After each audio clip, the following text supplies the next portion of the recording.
Hey everybody, Nadia here.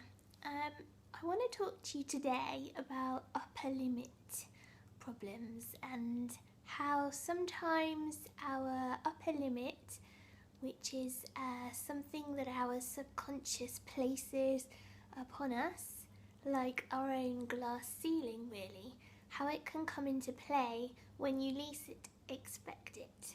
Have you ever noticed how when things are going really well in your business and maybe you're on the verge of something awesome, potentially a launch or getting some amazing new clients, or perhaps something really exciting like you finally come up with a solution to something, a new invention even, now that would be exciting. Have you ever noticed how when you're about to make it big, stuff happens? So shitty stuff seems to come out of nowhere.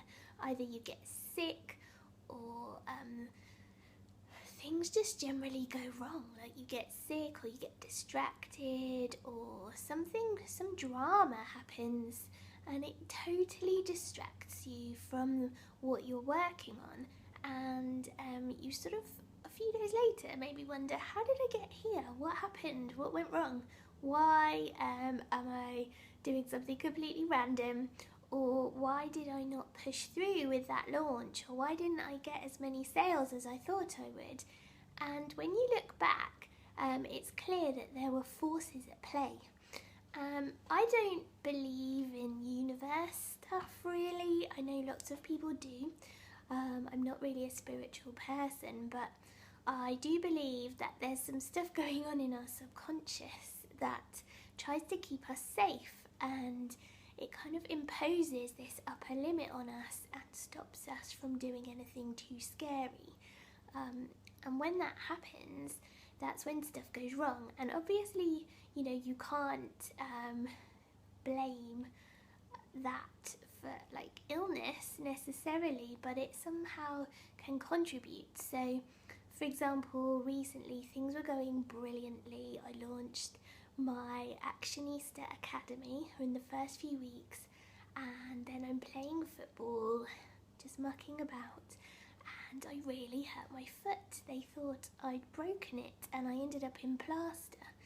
And isn't it weird how just when things were going awesomely, something really stupid happened and I suddenly felt like, oh, I can't face working and I just need to sit here and watch Jeremy Kyle, or like, I don't know if you have that in America, something really trashy on TV. I was feeling a bit depressed about it all, and I suddenly realised, I was like, okay, so my subconscious did not force me to kick that football.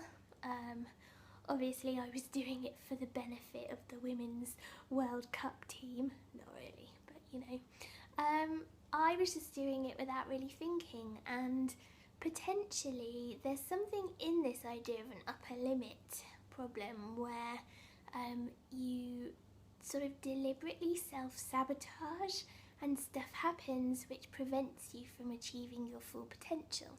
So has this happened to you? Do you find that just when things are going brilliantly, you kind of cock them up? Not on purpose, but nonetheless you do. Maybe you get sucked in. This is another thing that can happen. You get sucked into somebody else's drama. That's also something which happened to me, where I'm like using up loads of my brain space worrying about other people's crap. And it's not going to help me grow my business, not one bit. So I guess what I'm saying to you guys is just be aware of this idea of an upper limit. There's a really interesting book you can read about it called The Big Leap by a guy called Gay Hendricks. I think that's his name, Gay Hendricks. And The Big Leap talks about this idea of the upper limit, and have a think about when you've potentially sabotaged your own success. Was that something that you did to keep you safe, do you think, to stop you experiencing something too scary or out of your comfort zone? It's definitely worth having a think about, and let me know if you come up with anything, and if you manage to spot any patterns. I'd be really interested to hear about it. Anyway, that's it for me for now, and I will speak to you guys soon. Bye bye.